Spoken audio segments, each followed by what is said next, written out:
तो अगली जो हमारी है वह है अध्याय 6 कि अभी हम लोग उसको फर्स्ट चैप्टर को ही कर रहे हैं, इन द सेंस कि जो छठी क्लास की एनसीईआरटी है उसी को कंटिन्यू कर रहे हैं, ठीक ना।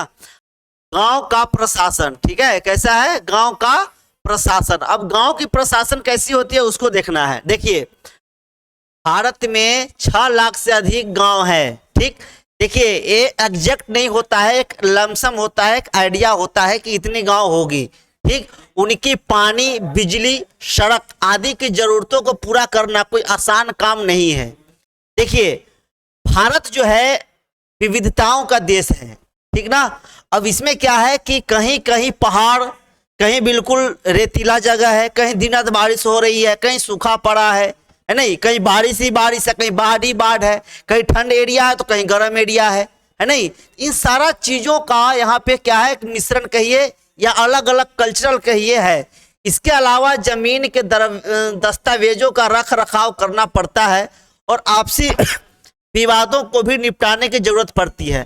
जब कभी भी आप किसी गांव में जब जाएंगे ना तो वहां आपस में क्या होता है कि एक जमीन से दूसरे जमीन जब होती है तो मेर होती है बीच में, जैसे ऐसे समझिए एक इसका हो गया और एक इसका हो गया, तो ये बीच में जो लाइनिंग है ना इसको मेर कहते हैं, ठीक है। लोग क्या करते हैं कि कोई कोई व्यक्ति ऐसा होता है जो इस वाले लाइनिंग को छोड़ के यहाँ से अपनी जमीन को कब्जा लेता है, या ये व्यक्ति क्या करता है इधर से कब्जा लेता है। अब इसके बीच में क्या हो जाती है, लड़ाई हो जाती है। जब लड़ाई होगी तो क्या होगा, वो कहाँ जाएगा, सरपंच के पास जाएगा है नहीं। तो वहां पे उसकी क्या होती है, पूरी पंचायत बैठती है और दोनों की पेपर को देखने के बाद इसकी नापी नक्शा हो जाती है। उसके बाद फाइनली दोनों का डिसीजन हो जाता है कि किसकी जमीन कहाँ तक है, ये भी होती है। इन सब की व्यवस्था के लिए गांव का प्रशासनिक ढांचा होता है। इस पाठ में हम 2 ग्रामीण प्रशासनिक अधिकारियों के काम के बारे में थोड़े से विस्तार से पढ़ेंगे, ठीक है। अब देखिए क्या पढ़ेंगे सो दिखाते हैं आपको।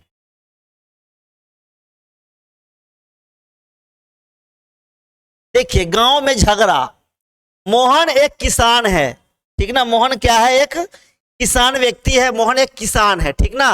उसके परिवार के पास थोड़ी सी खेतिहर जमीन भी है, बिल्कुल किसान होगा तो जमीन तो होगा ही खेतिहर, जिस पर वह कई सालों से खेती कर रहा है।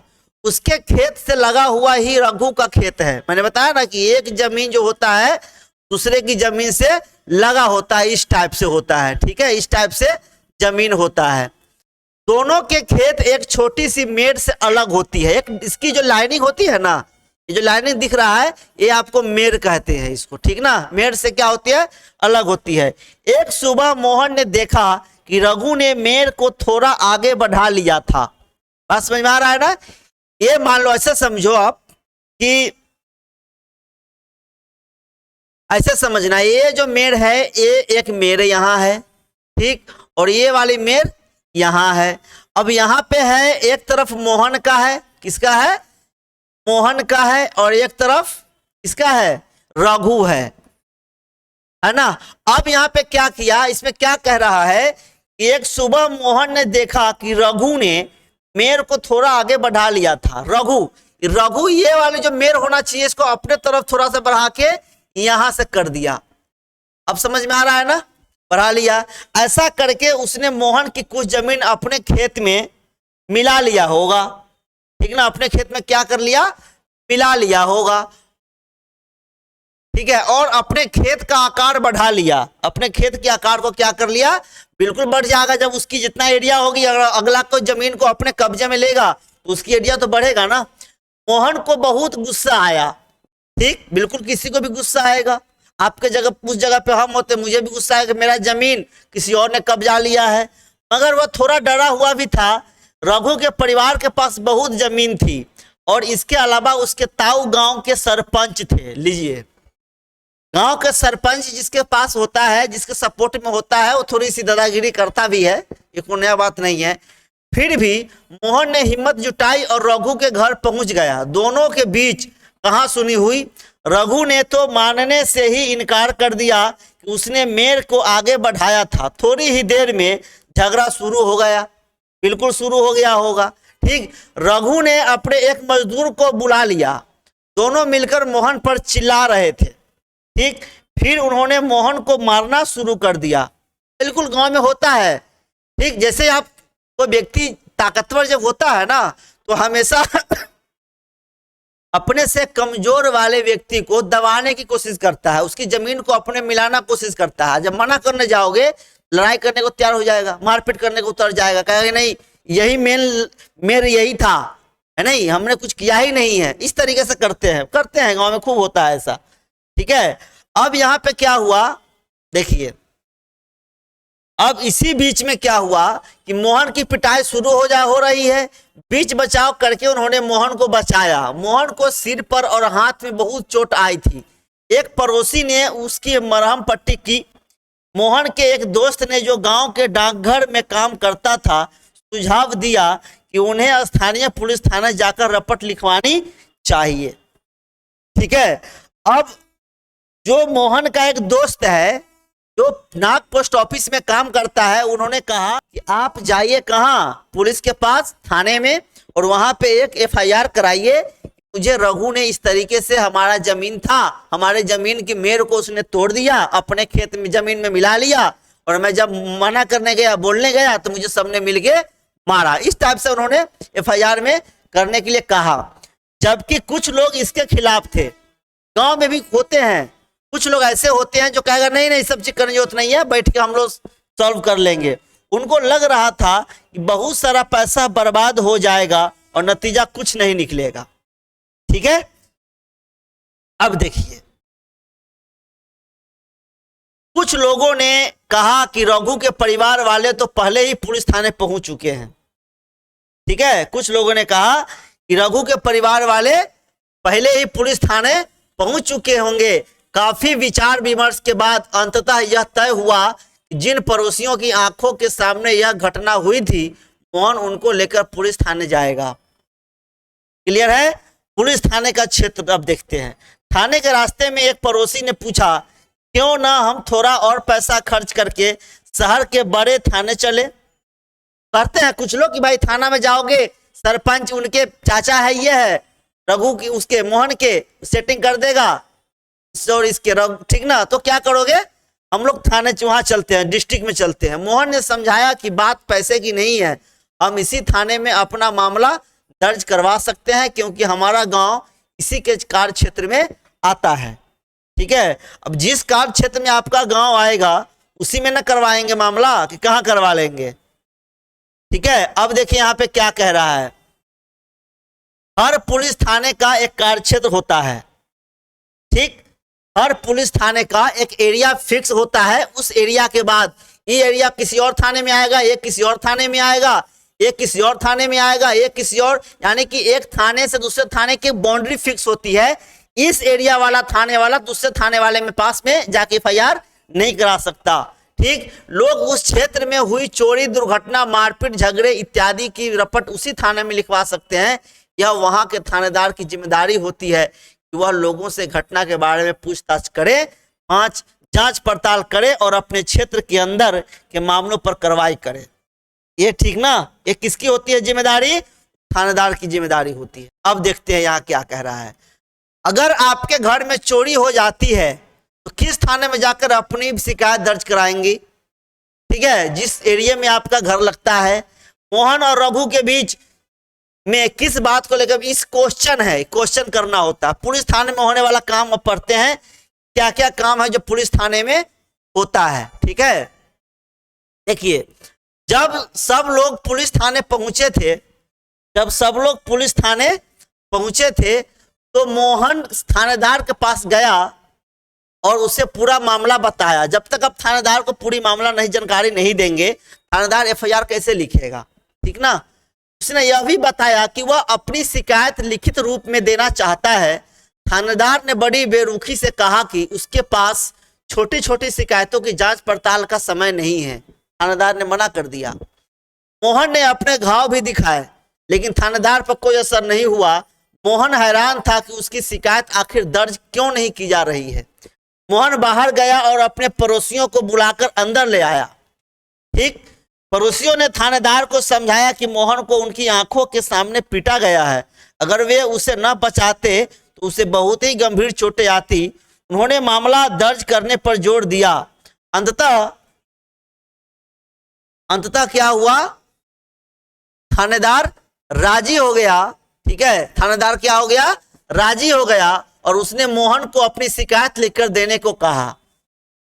ये खूब होता है, जब आप थाने में जाएंगे ना तो पहले कोशिश करता है थानेदार कि मामला सॉर्ट कर दे, यहीं नहीं लिखना चाहता है एफआईआर, क्योंकि उसकी थाने की भी तो बेबदनामी होती है ना। ठीक है, अब लेकिन जब प्रेशर बनता है गांव वालों का, समाज का, लोगों का, तो वह मजबूर होते होकर लिखता है। थानेदार ने वायदा किया कि अगले दिन एक हवलदार घटना की जांच पड़ताल के लिए उनके यहाँ पहुंचेगा, कि वेरिफिकेशन के लिए जाता है ना कि भाई वहां पे सच में घटना घटा कि नहीं घटा, क्या हुआ, उसकी जांच भी वहां पे होती है।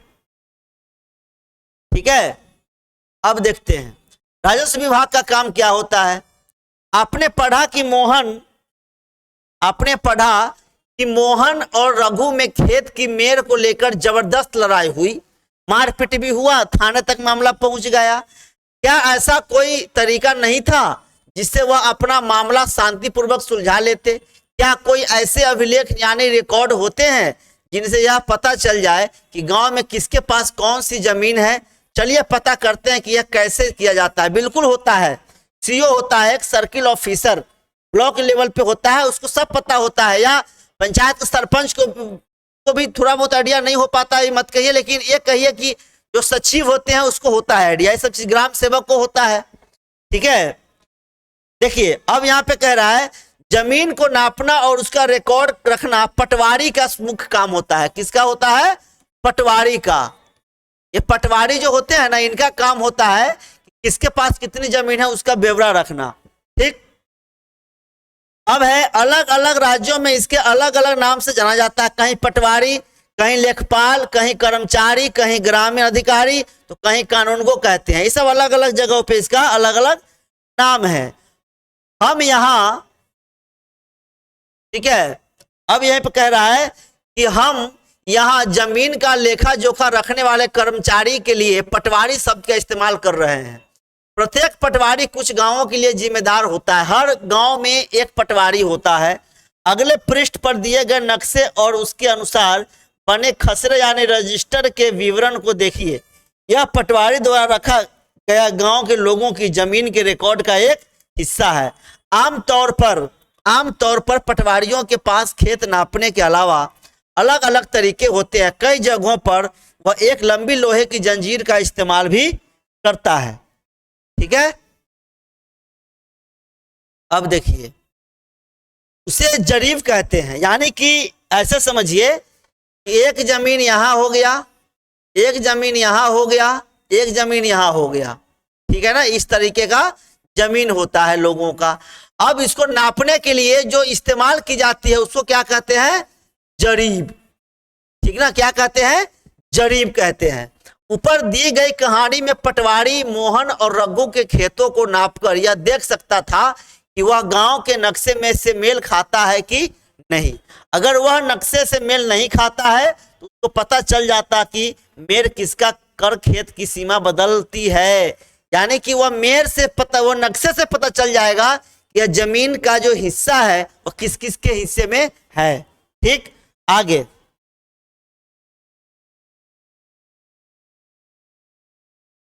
देखिए, आगे है पटवारी किसानों से भूमि कर भी इकट्ठा करता है। पटवारी जो होता है वो किसान से जो टैक्स होता है ना, रेवेन्यू टैक्स जो कहते हो, मलगुजारी टैक्स वसूलता है और सरकार को अपने क्षेत्र में उगने वाली फसलों के बारे में जानकारी देता है। यह काम वो अपने रिकॉर्डों के आधार पर करता है, यानी कि वो उसकी काम सारा पंचायत के अंदर में सारा काम जो होता है ना, कि किसकी टैक्स कितनी आनी है, कौन सी फसल कैसा हुआ, सूख गया या दह गया, बढ़ गया बाढ़ में, या क्या कहते हैं अच्छी फसल हुई है, इस तरह की वही पटवारी का काम होता है, लेखा जोखा रखने का। अब देखिए खसरा कहलाने वाले इस रिकॉर्ड में पटवारी ने नीचे दिए जमीन के नक्शे के मुताबिक सूचनाएं भरी है। इसमें पता चलता है कि जमीन का कौन सा टुकड़ा किसके नाम का है, उसके बारे में दिखा रहा है। देखिए यह है हेक्टेयर में, ठीक ना। अब यहां देखिए यह है मोहन, ये सब चीज आपको जल्दी नहीं समझ में आएगा। ठीक, अब यह है एक नाम है मोहन बल्द राजा राम, गांव अमरापुरा, जमीन का मालिक है। अब यहाँ पे कह रहा है ये बटाई का हिस्सा नहीं, सोयाबीन इसके फसल है, क्षेत्र कितना है 0.75 हेक्टेयर। इस टाइप का नक्शा दे रखा है, ठीक है, इस टाइप से। अब यहाँ पे एक क्वेश्चन है, ये अभी जल्दी आपको समझ में नहीं आएगा, क्योंकि ये जो होता है ना, ये अमीन कहते हैं जिसको, अमीन, अमीन समझते हो ना, इसको जमीन की नक्शा के बारे में नॉलेज होता है, जो नाप जोख करता है उसको पता चलता है कि ये कैसे है। पटवारी भी समझ जाता है कि नक्शा किस किस का है, ये नंबर किसका है, ये नंबर किसका है, ये सब जल्दी समझ में नहीं आता है लोगों को, ठीक है। चलिए आगे।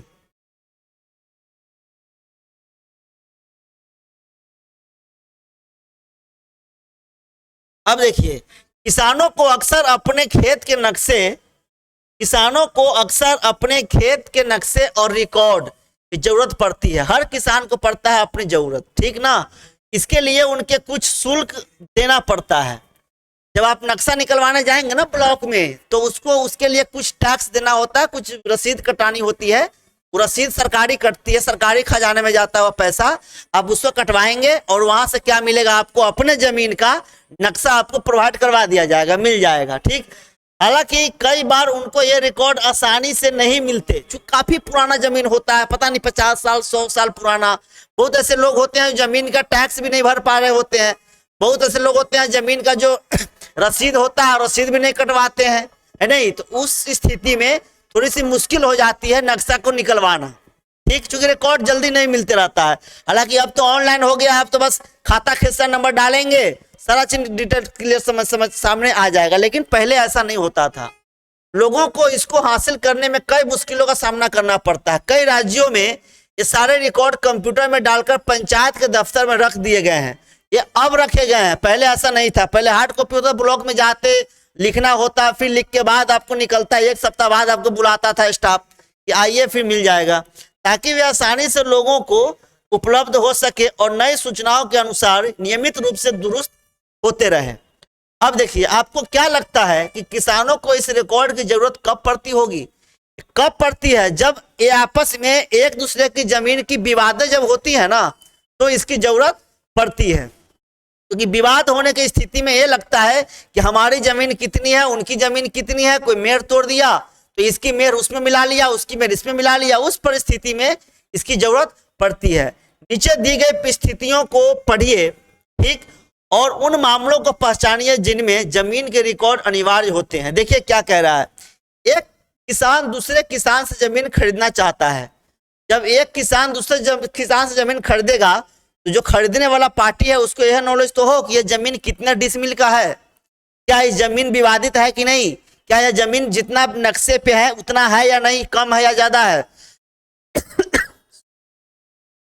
उस स्थिति में यह पड़ता है, एक किसान अपनी फसल दूसरे को बेचना चाहता है। अब जो व्यक्ति खरीदने वाला है फसल, अब मैं मान लो कि मेरी जो जमीन है वह एक मतलब ऐसे समझिए कि 1 कट्ठे की कह लो, 1 कट्ठे हैं, और मैं फसल बेचना चाहता हूं जिस व्यक्ति को, वह उसको मैं बोल रहा हूं कि भाई 1.5 कट्ठे हैं, 2 कट्ठे हैं, तो उसको भी तो जरूरत पड़ेगी ना कि यहाँ कितना कट्ठा जमीन है, कितने बीघे जमीन है, ताकि उसी का हम उसको पैसे दें। उस स्थितियां पड़ती है। एक किसान को अपनी जमीन में कुआं खोदने के लिए बैंक से कर्ज लेना चाहिए, ठीक है। दूसरी है, एक किसान अपने खेतों के लिए खाद खरीदना चाहता है, उसके लिए भी उसको जमीन की जरूरत पड़ती है। एक किसान अपनी जमीन अपने बेटे एवं बेटियों को बांटना चाहता है, उसके लिए भी उसको पेपर निकलवाने की जरूरत पड़ती है। यानी कि इन सारे कामों के लिए जमीन की जो पेपर होती है ना, उसको निकलवाना पड़ता है, ठीक। चलिए आगे।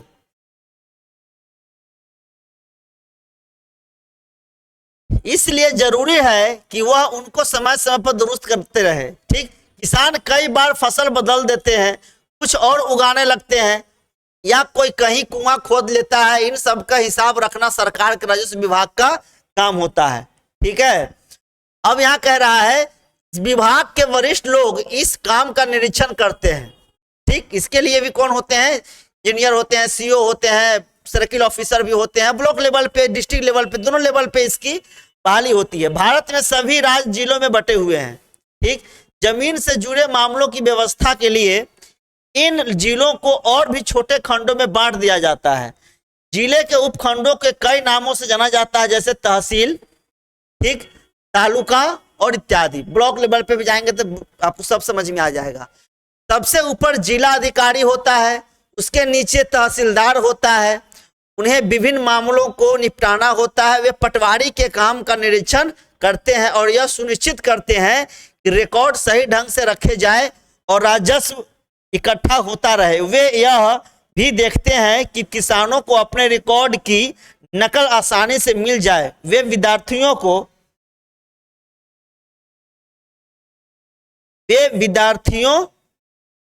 को जरूरत पड़ने पर जाति प्रमाण पत्र भी देते हैं। क्यों? अभी भी सोचना होगा आपको कि जाति प्रमाण पत्र क्यों देगा, जमीन से क्या मामला है।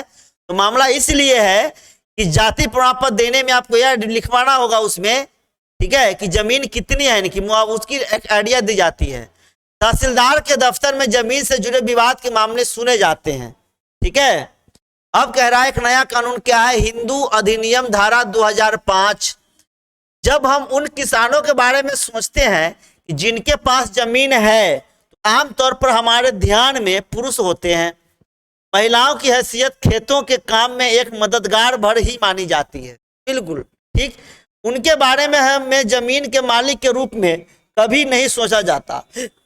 महिलाओं को तो कोई सोचता ही नहीं कि उसका भी कोई जमीन है, ठीक। जैसे ही जमीन की नाम आती है, फलना बाबू का है, चिल्ला बाबू का है, कहते हो ना, वही कह रहा है।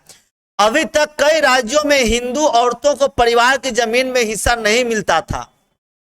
पिता की मृत्यु के बाद जमीन बेटों में बांट दी जाती थी, यही होता है, शुरू से होते आया था, ठीक। हाल ही में यह कानून बदल गया है। नए कानून के मुताबिक बेटों बेटियों और उनकी मां को जमीन में बराबर हिस्सा मिलता है। बहुत बढ़िया कर दिया आप। पहले क्या हुआ, अगर पिता और किसी की मम्मी पापा की डेथ हो जाए तो उनके घर की जो लड़कियां होती थी वह बिल्कुल एक तरीके से समझिए खाली हाथ हो जाती थी। भाई की मर्जी हुआ तो आया गया, कुछ दिया कुछ नहीं दिया, कोई फर्क नहीं पड़ता है, ठीक। और जैसे ही जमीन हुआ, आपस में दोनों जो जितने भी लड़के थे, भाई भाई कह लो, आपस में बांट लेते थे। लेकिन अब ऐसा नहीं होगा। अब लड़कियों को भी जमीन का अधिकार बराबर दिया जाएगा। जितना लड़का का होगा, मान लो कि एक पेरेंट्स के 2 लड़के हैं 2 लड़कियां हैं, तो 4 पार्ट में जमीन डिवाइड होगा, ठीक ना। यह कानून सभी राज्यों और केंद्र शासित प्रदेशों में भी लागू होगा। इस कानून